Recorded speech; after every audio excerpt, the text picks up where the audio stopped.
Good evening, everybody. It's the day that the EU have set out their negotiating guidelines for the forthcoming talks over Brexit.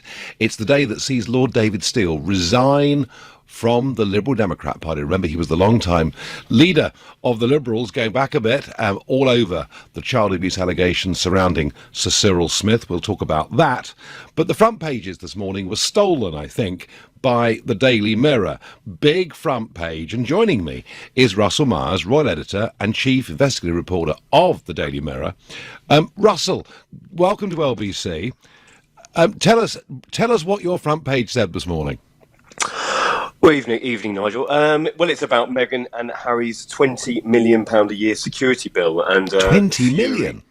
Well, this is it. It's just going up and up. And the people that we've spoken to are very, very concerned that it's absolutely spiralling out of control, given the nature of their travelling around the world at the drop of a hat. And it seems as there's no sign of it slowing down. So, I mean, in normal circumstances, of course, the taxpayer picks up quite a big security bill for the royal family. But I guess the quid pro quo is they are representing either the country or they're carrying out civic responsibilities. Is the source of anger around this that they'll be going out making money? Well, I think there's several strands to this. Not only have they chosen to step back from the royal family, and that's, a deal has happened now that's been agreed by the Queen and the senior members of the royal family, and they wish them luck. However, we're talking about two multi-millionaires here in their own right, and not only that, they've chosen to go into the corporate world. They're courting the attentions of the big banks, corporate giants in the US and the UK, and these people are going to make hundreds of millions of pounds. I think there's a very, very valid argument when the Met Police and Home Office are struggling to put their own budgets forward that there should be some form of contribution, if not all of the contribution, coming from Harry and Meghan. But if they may not be called royal and they may be out making their own money, but they're still a couple of important public figures, aren't they? Definitely, and they made the point on their own website on Friday evening, whereas they were saying, due to Harry's standing as a former military man, he's still the grandson of the Queen. He's sixth in line to the throne. Their baby son, Archie, is obviously in the line of succession as well. And obviously, Meghan's got a huge personal standing herself. She was a famous person before she came into the royal family. I just think that they need to take a step back. There's sort of a lot of ill feeling, very high emotions going on between them and the rest of the royal family. And they need to look at how this is actually presented. And if they are going to make, as I said, these hundreds of millions as they're predicted to in the corporate world, then they need to actually look at taxpayers paying for it. And still some controversy over the Sussex Royal brand? Hugely. I think that this has been a very humiliating aspect for them. They were going to market themselves as royal, and the Queen pulled in the top lawyers and said, no, actually there is jurisdiction that you can't do that, certainly in the UK. I mean, what I found breathtaking was the fact that they doubled down on it almost, that they were saying that, they did have a case to go and market themselves however they wanted in the US, but they were choosing not to. I think it's a very sort of tawdry affair at the moment, and it doesn't show any signs of abating with the strained relationships between them and the rest of the family. Now, historically, the British Red Tops have been pretty cruel to the royal family. Some may say deservedly so, but you've been their biggest critics. Tell me, honest opinion, how much damage do you think this is doing the royal family as a whole? Listen, I think they've had a very, very difficult year, haven't they? There was certainly, you go back to the start of last year, you had the Duke of Edinburgh's crash, where he nearly he hospitalised 2 women and a young child. Then you had the absolutely car crash, cataclysmic situation of Prince Andrew and his associations with Jeffrey Epstein, the awful interview he gave, and then Harry and Meghan seem to have absolutely fallen from the darlings from the British public to this situation they find him now. That undoubtedly it's had a huge effect on their standing, not only at home but abroad. I think you'll find, certainly in the next couple of years, the monarchy will be slimmed down, and what does that mean for certain realms of the Commonwealth? Will we see places like Australia, New Zealand voting for independence or to become a republic? And that's certainly a big worry within the palace, I think. Yeah, I think we're some way from it, but not a great year. And annus horribilis. Russell, thank you very much for joining us. Well, that was Russell Myers, Royal Editor, Chief Investigative Reporter of the Daily Mirror, and he's been speaking to former security guys who work with the royal family, and they estimate that if Harry and Meghan are going to travel the world incessantly, doing big public engagements, then the bill could be as much as £20 million a year. And the Mirror's argument is, if they're going to make, as some people believe they will, hundreds of millions of pounds or dollars, whichever, going around speaking at big corporate events and all the rest of it, then maybe maybe the taxpayer should not be picking up this bill. Tell me, who do you think should be paying for their security bill, and what damage do you think this is doing the royal family? Let me know on 0345 6060 973. You can text to 84850. You can tweet using the hashtag Farage and LBC at LBC. And of course, those watching us on Twitter, Facebook and YouTube, you can comment too. It's a difficult one in one sense, that, these are public figures. They're important public figures. He is the Queen's grandson. Even without the name royal, they're still, in a way, he is still, in a way, a big representative of the royal family. And I guess in America, she's seen as that too. But surely there must be a compromise here somewhere. Surely if they are going to go out and do speaking engagements with, whether it's JP Morgan or whoever it might be, where they could be earning several £100,000 a go, surely in those circumstances they should be picking up the tab. So I think there has to be some sense of compromise here. Right at the moment, it appears to be all or nothing. Can we reasonably expect them to pay all of their own security, particularly when they're in the United Kingdom? And I would suggest if they're living at Vancouver Island, we wouldn't mind picking up some of that tab. But if they're off to Hollywood, if they're off to Los Angeles, if they're off, doing their own thing, making lots of money, then I think it's probably pretty unreasonable that we should be expected to pay for all of it. Let's go to our first caller. Our first caller is Azam in Westminster. Good evening to you. Good evening, Nigel. Hello, welcome. So tell me. Is it reasonable that up to a dozen officers of the Metropolitan Police could be employed over the course of the next year to travel the world at a total cost of 20 million quid to look after Harry and Meghan? Well, I'm going to give you an oxymoron, Nigel. It's absolutely unreasonable, because I think there should be more police protecting these lovely people. Let's put it into perspective. Prince Harry served his country, I would say, with distinction and honour. Not only did he do 2 tours in Afghanistan, I believe, but he also trained to be an Apache pilot. Yep. And I think he's done nothing wrong. Everybody in their younger days will perhaps have a bit of a wayward lifestyle, as he is no exception. Now, they are, I would say, Miss Markle, she's been a celebrity in her own right. A minor one. A very, very minor one. Well, that is a matter of opinion. It's very subjective. You may think so. I think she's done rather well on the other side of the pond. And again, that's a matter of opinion. However, that's not the point. The point is whether or not the taxpayer should be footing the bill for security for members or ex-members of the royal family. And I would absolutely say a resounding yes. We cannot pick and choose when we fall out of love with people just because they've decided to take a hiatus. Well, that's not the point. That's not the point. That's not the point. If they're doing public duties, if they're representing the country around the Commonwealth, I don't think a single person, other than the most ardent Republican, would argue differently. But if they're going out to pursue a commercial career in which they could become seriously rich, isn't it reasonable in those circumstances, Adam, to expect them to pick up some of the tab? Well, I would say not. We can't pick and choose when to decide. I mean, let's look at the Queen. Well, hang on.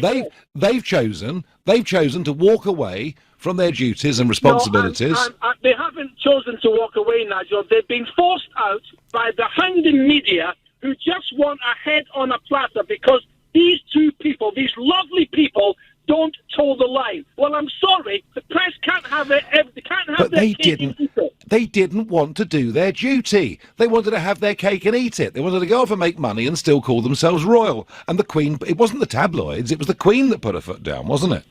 Well, you might say that, Nigel, but let's look at that. The Queen, after years of not being paying tax or whatever, she finally reluctantly agreed to do so, which is fair enough. She's got £1 billion fortune. But as for Prince Harry, like I said, in my opinion, we should be footing their security security bill, every single penny. And I'm quite happily stand in order if it means they're going to be safe, because in my view, they've done nothing wrong. Thank you. All right, fine, Adam. Big supporter. We have a huge supporter of the Sussexes. Look, they couldn't have their cake and eat it. They had to make a decision. I don't have the same level of sympathy, I have to say, that Adam does. Erica on Facebook says, I literally don't give a flying flamingo about the Sussexes. How much is the Duke of York costing us? Well, yes, the Duke of York is costing us, and I guess his royal duties have been slimmed down, and that means the bill for supporting him will actually reduce. I would have thought, surely that is what makes sense here. If you're representing the country, you're carrying out duties, you're at home and deserve reasonable protection because of who you are, I don't think anybody objects.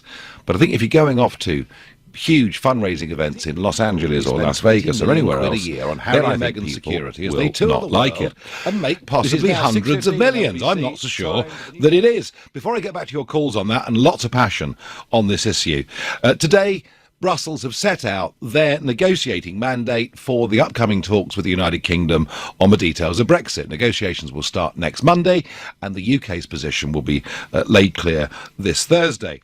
What I can see from a document is that they want a close economic partnership to ensure a level playing field, and they need that because of our geographic proximity, apparently. They want effective management and a dispute settlement that works. I assume by that they mean the European Court of Justice. On fisheries, they want absolutely no change to foreign access to British waters of any kind at all. And they want our assurance that we'll be united with them in foreign policy. Well, I thought we'd voted to become an independent country. And in response, I have to say, off the record, Number 10 have been pretty strong.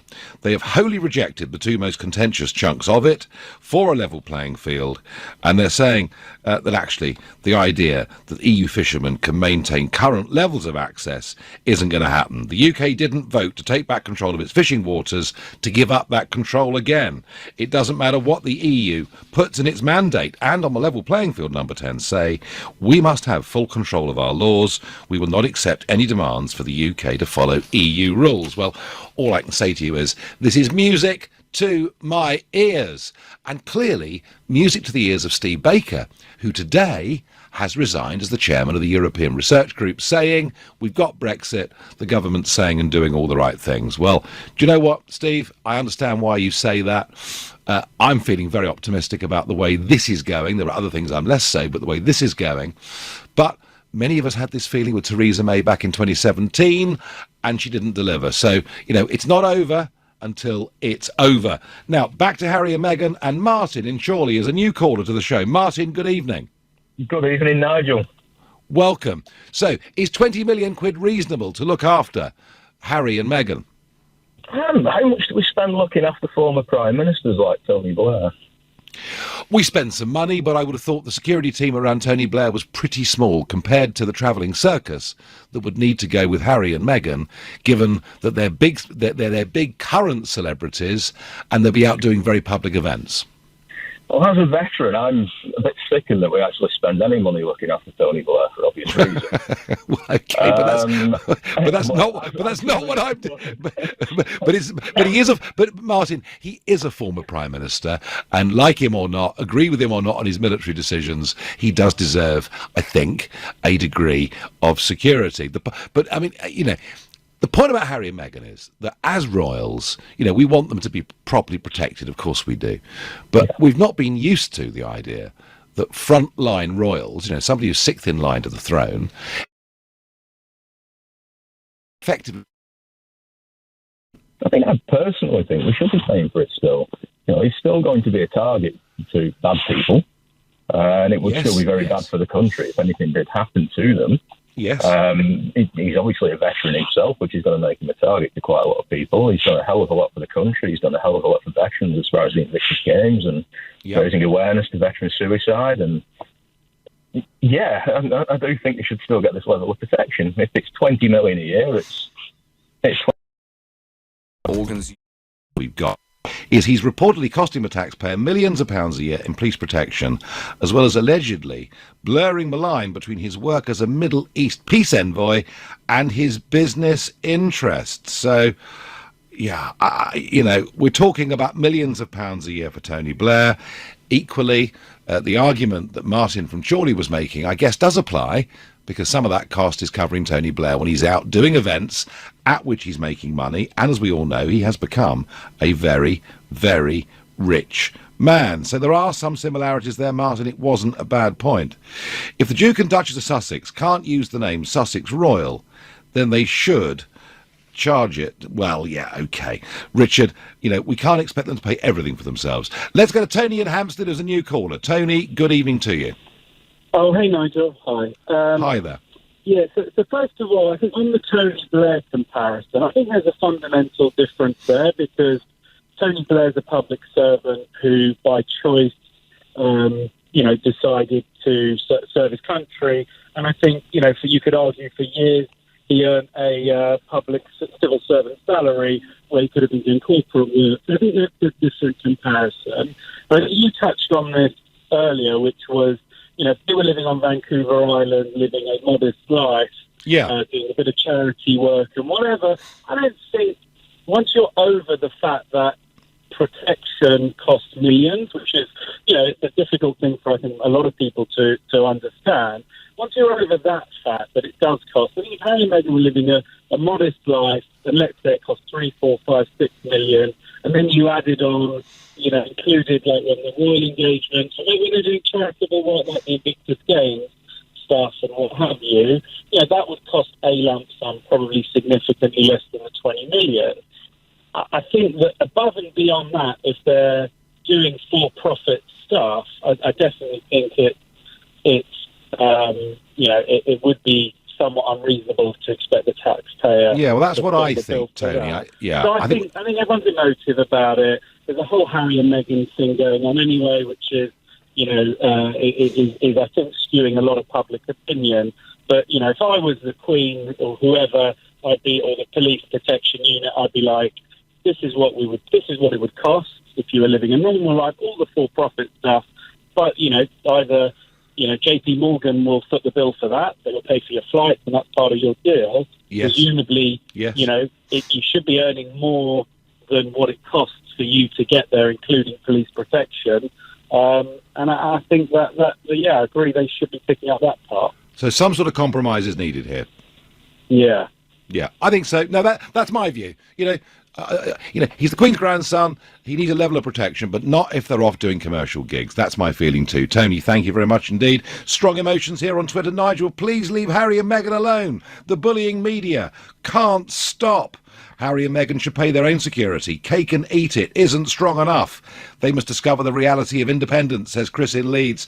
Terry in Portsmouth says, read out to your listeners a few of Harry's achievements: 10 years in the British Army, Afghanistan twice, started the Invictus Games for wounded soldiers, raised hundreds of millions for charities, is a patron of 24 charities. Terry, no one's denied that Harry hasn't done some wonderful things, but what he's now done is decided he doesn't want to be royal anymore. He doesn't want to have any royal duties, and that is why, effectively, the Queen has said to him, you can't go on using the term royal, you can't go on using the website Sussex Royal, and so off they go, apparently to make vast amounts of money. Is it reasonable, Terry in Portsmouth, that the taxpayer picks up a bill for 20 million quid because they're so busy out making money? That's the question. Kevin in Cardiff is my next caller. Good evening, Kevin. Good evening, Nigel. How are you? I am well. Are you vexed by this 20 million or not? Well, not necessarily. And there's 2 points to make, really. I mean, initially, when the threat force elements that face our country, amongst those, Harry and Meghan are a very legitimate and seductive target. Yes, and agreed. there's no escaping that. We do, as a country, we pay for security for former IRA terrorists, for former murderers. We pay for security for all sorts of grotesque individuals, and these people do deserve an element of security. However, there's actually a halfway measure for this, and there are examples, models being used, for example, in embassy securities around the world. I'm a former protection officer, former military. And there could be an option where, for example, the PPOs, the protection officers, are provided by the Met, who are the actual one-on-one, if you like, bodyguards, if you like. And then the outer security would be provided by a private military company, highly vetted. This sort of thing happens in embassies. For example, a general may be posted to an embassy where the embassy security is provided by a private security company, someone like Control Risk or something like that. The security companies are available, of course. And they would have 2 protection officers from the Royal Military Police. That could actually work in this scenario, and I think it would be warranted at the bare minimum. I mean, personally, I don't have an issue with the £20 million, but others do, and that's understandable. So, Kevin, a small core team with them all the time, and then when they go to an event, other security people join, paid for by those that are sponsoring the event. That would work, wouldn't it? Yeah, it would. The sort of like the manoeuvre asset, if you like, would be provided by a private company that would be paid for by either them themselves or obviously their large company. But the core security one-on-one, which would be probably a team of, well, I wouldn't give numbers, but it wouldn't be the size of that. But of course, I mean, the main expense is life support. I mean, I've spent many a time myself where wherever my client was, which was an ambassador, whatever he ate, I'd have to eat. I spent many a time in Le Petit Maison, sat next to you, actually, on a different table, and of course, very nice restaurant. We have to be with them, and it's the bolt-on life support costs that absorb it, and when those numbers increase it, that's where the 20 millions come from. Yeah. I mean, the wages the guys would be getting would be very lean compared to that. Yeah. But that's Kevin, my penny's worth anyway. No, thank you, and I wish you come and said hello to me, but there we are. Never mind. Thank you for your call. This is the Nigel Farage Show at 6:30. Child sex abuse in Westminster has found the authorities turned a blind eye to accusations and actively shielded abusers. The inquiry heard from more than 500 witnesses, including senior police officers, members of the clergy, and 2 former prime ministers. As a result of all of this, Lord David Steele has quit the Liberal Democrats and announced his retirement from the House of Lords in the wake of the report. LBC's political editor Theo Usherwood has more. Well, Lord Steele has this afternoon resigned as a result of the fallout. Of course, the report stated in relation to Lord Steele, it had everything to do with his position as leader of the Liberal Party, for which Cyril Smith was Rochdale's MP in 1979. The mere fact that the offences were not recent or committed before Smith became an MP or before he was a member of the Liberal Party was an irrelevance and did not begin to relieve Lord Steele of a responsibility as party leader to inquire further. And of course, Lord Steele went on to recommend Cyril Smith for a knighthood. Lord Steele issuing a statement to Press Association, the news agency, this afternoon. If I had any suspicion that these activities had been continuing or he had been involved in it as an MP, I certainly would not have recommended him for a knighthood. That would have been my natural instinct. He's also said that he struggled to hear whilst giving evidence last March and was unable to clarify his evidence to the inquiry. He's now resigned from the Liberal Democrats and will resign as a member of the House of Lords as soon as possible. He added, knowing all I know now, I condemn Cyril Smith's actions towards children. Not having secured a parliamentary scalp, I fear that I've been made a proxy for Cyril Smith. So David Steele gone. I mean, because he was a very, very big figure in British politics for many, many years, decades, in fact. I have to say his defence was extraordinary. You know, I put Cyril Smith forward for a knighthood because he wasn't still actively engaged in child abuse. He'd been doing it before he was an MP. It is just about the worst excuse and alibi I think I've ever heard in my life. None of which, of course, gets us away from the fact that what Carl Beech said was a complete load of lies, and you could say, well, that makes it all the more difficult. But I think in the case of David Steele, Cyril Smith had actually admitted to him these things had happened in previous times. Let us get back to Harry and Meghan. Some of you think they're absolutely wonderful people. Harry's given great service to the country through the military and everything else, and whatever the security bill is for them, that is absolutely fine. Others, and I've spoken to a few of you, think maybe there's a compromise here, that we do, given who they are, provide them with relevant security when they're in this country or perhaps even at home on Vancouver Island. But if they're out, earning £500,000 for an evening engagement with a big bank, that's a time when perhaps they should be making some contribution, or maybe the bank themselves making a bigger contribution. Now, I've got a Philip in Windsor. I assume it's not Prince Philip on the line. Philip, good evening. Yeah, not quite, Nigel. He'll be on tomorrow once he's finished inspecting the Scots Guard. The point I would like to make is the 20 million. I mean, I just think it's a fantasy figure, and I would love to see the workings of how the Daily Mirror got it and what its supposed experts were saying. I mean, if you just do the math, to maintain a security detail of 4 men permanently requires 20 people, and if you're paying 20 people generously, let's say 100,000 a year, that's only 2 million. Yep. And then you've got to travel and transport. And of course, there are costs on top of that. There's travel, there's local liaison, there's specialist teams. So I accept it's a hefty chunk of money, but it's not 20 million unless these supposed experts have got them travelling in vast military convoys. I mean, I just don't see how the numbers stack up. Well, you may well be right, Philip, and maybe it's only 10 million, and maybe it's only 6 million. I don't know any more than you do. I don't know. Although these people, if what we understand to be right, that Harry and Meghan will be travelling the world, then clearly the bill's going to be big. But regardless whether it is 6 million, 10 million, or 20 million, as a point of principle, if they're carrying out engagements that are not directly in line with their role with the Commonwealth or the royal family, but are or any charity, let's just put that caveat in too, but they are directly engaged in big corporate money making, is it reasonable, whether we contest the size of the figure or not, is it reasonable the taxpayer picks up that bill? Yes, of course. I mean, the taxpayer will pick up a proportion of it, but have a sensible debate about what that proportion is going to be. One of your early callers said use private security, and that will, they could potentially meet some of the costs of that Meghan and Harry, that is. But just to pick 20 million out of the air as a large figure to shock people is not a sensible debate. Some would say it's red top journalism, but the Mirror would defend themselves by saying, "Well, that's what the experts told us." Tell the experts to write it down and present the figures so we can all see what their claim is going to be. I mean, I just don't buy it. No. Okay. Like Meghan and Harry on those security. I get the point. You don't buy 20 million, but the principle still is important to debate, I think. Philip, thank you very much indeed. We're off to Simon in Edgware. Simon, good evening to you. Good evening, Nigel. First of all, let's dispel a little myth. It's unlikely that Harry was anywhere near a front line because no royal will be allowed near a front line for the fear of kidnapping, and that's why he was eventually pulled out. That's the first thing. He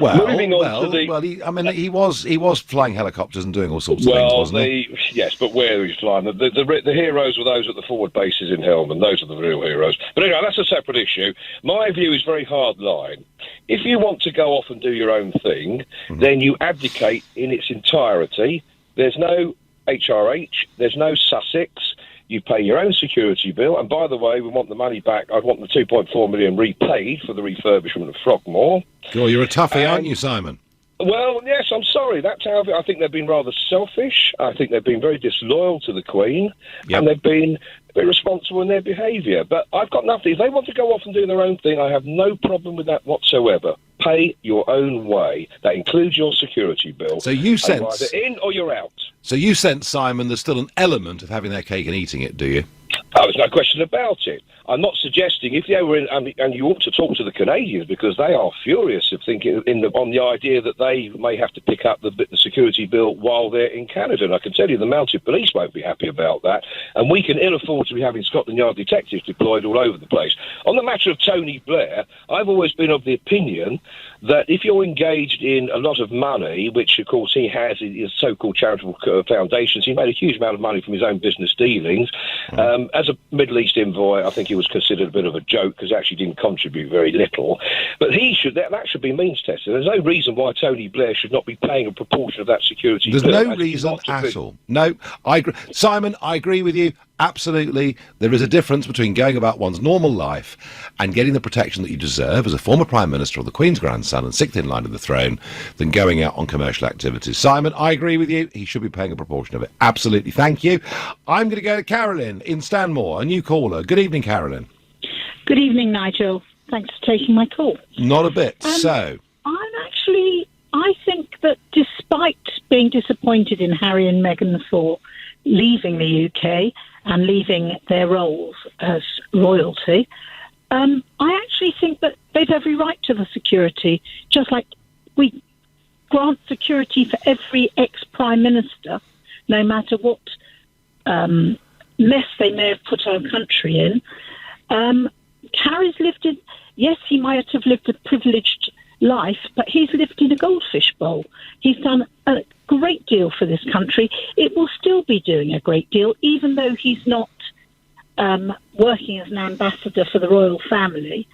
And I don't see the problem with him having the security. So Harry speaking to a big event organised by a global bank talking about mental health, is that really representing our country?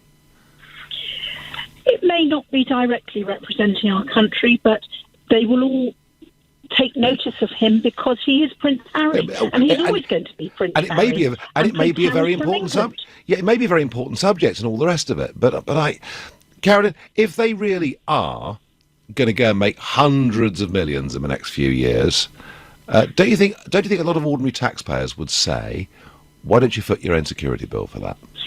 Yeah, but you know what? So do all the ex-prime ministers go out and make millions and millions. Some do, but we still fund their security, and they perhaps haven't lived that life in a goldfish bowl with such scrutiny as Harry has. Okay. Carolyn, you've made the argument for them. Thank you very much indeed. Big passions on both sides of this debate. Harry and Meghan somehow. It's, in terms of debate on LBC, it's the new Brexit. It's the thing people feel very strongly about. It's now 6:45 and time for the news headlines. The Mirror. It could be up to 20 million quid a year to provide security for Harry and Meghan. Now, Philip, who called in from Windsor, he questioned that figure, though Tony in London says, security has to protect both their homes in the UK and in Canada when they're empty. There's also security for all three of them when they're separated. It all soon adds up. I suspect, Tony, the real reason the estimate's that high is because they'll be travelling across and around all over the world. Kay says, very bizarre and humiliating to the United Kingdom that a prominent member of the royal family has abandoned his country. Shazwellin says they are a business brand. Security is a business expense. Let them pay for it. Let's go to Chris in Peckham, who's a new caller. Chris, my last messenger saying they should pay for it themselves. How do you feel? No, they shouldn't pay for themselves. We should pay for it because Harry is served in the country, for the service. The other guy you had on there saying he should pay all for himself. He ain't done this in the service. He's still served in service. We should pay for it. He's still royalty. He's still their flesh and blood. We should pay for it. The public should pay for it. Well, he's dropped. Hang on, Chris. He's dropped the royal title. He's given up his military appointments. He's kind of walked away, really, hasn't he? He hasn't walked away. He's walked away because there's so much bullying on them two from the media, the public. What they're saying, they should do. It's because there's two reasons. Because he wants to get out of the royal family, yes. But we should still pay for his security. He's still part of England, royalty. And plus, because of Meghan, it's because she's black. That's what they're bullying him for. The royal family... Oh, you don't believe that for a moment, do you? Yes, I do. Do you really believe that? I think it's utter tosh, Chris. No, it's not utter tosh. I believe it 100%, because every time they say... It's like I watched something on the ITV this morning, one of the presenters on there, saying about, the Queen, one of the Queens don't want her in there, all that. I forgot. It was on my TV, right, on Good Morning Britain. One of the presenters on there was saying about it. And that's when even one of the people... Chris, I don't believe a bloody word of it. Look, I tell you what, when she came over for that fairy tale wedding in Windsor, all right, I can't think of a couple getting married who've ever had better press and publicity, and the honeymoon from that lasted, Chris, a very long time. It only started to go wrong, and it started to go wrong when they started lecturing us on climate change and flying around in private jets. They brought a lot of this, Chris, on themselves. She had good publicity, but the press is getting to her and to Harry where they're bullying them. They're bullying like the press a lot. They're bullying Harry like they've done to his mum. Well, and they've done. Yeah, and they've done it to his dad, and they've done it to Camilla, and they've had to weather the storm, and that's part of public life. And they got up with it and stopped with it. They just ignored it. But Harry said he's not having it. He's moving away from the country. So, Chris, you would say, whatever they go and do, however much money they go and make, we just pick up the tab and that's the end of it, yeah? Well, yeah, we pay for security because, as I said, he's fighting for us. He's fighting for us, our country, his country. All right, Chris, no, fine, you've made the point, and as I said earlier, huge passion on both sides of this debate. Sean in Wigan is a new caller. Sean, good evening to you. Good evening, Nigel. So, tell me, my last caller thinks we should pay for them come what may. I take the view if they're off on commercial activities, they should be paying for at least some of it. No, it's not often I agree with you, Nigel, but I agree with you on this point for sure. Right, okay, and do you think they've kind of walked away from the royal family? Yeah, they've put themselves in an impossible situation here, haven't they? Well, I think they have too. Do you feel disappointed, Sean? No, not disappointed at all. It's they're grown adults and they can make their own decisions, but it's something they're going to have to live with, isn't it? Well, I tell you what, if they have to pay some of their security bill, they really will have to live with it. Sean, I'm going to let you go because the line was not great. Anthony in Regent's Park is a new caller. Anthony, good evening. Good evening, Nigel. Good evening. So, what say you? Well, I had to call because your callers are driving me nuts, to be honest. I mean, 20 million quid we're talking about. Yep. 600 nurses that would pay for. Why on earth should we pay that kind of security for them? If they've quit the job, they can pay for it themselves. Yeah, I mean, even if the bill, Anthony, even if the bill isn't 20 million quid, it's actually the principle that matters here rather than the absolute sum, isn't it? It's everything. I mean, personally, I would have taken the titles off of them. I would have taken all of the privileges that they got. They don't want to do the job. They don't get the benefits. That's as simple as that. Yeah, I mean, this is one of the points I've tried to make to some younger people I've met on this, is that he was born into this title, he was born into this position, he was born into great privilege, but he was born also into duty, wasn't he? Look, listen, everybody's struggling at the minute. Everybody's got lots of things, that they're trying to pay. Nobody's getting big pay increases. We're talking about £20 million here. 20 million. Right. Every single year. It's an outrageous figure. It's an outrageous figure. But Anthony, would you accept we need to pay for some of their security and look after their private health? Not a penny. Not a penny? People.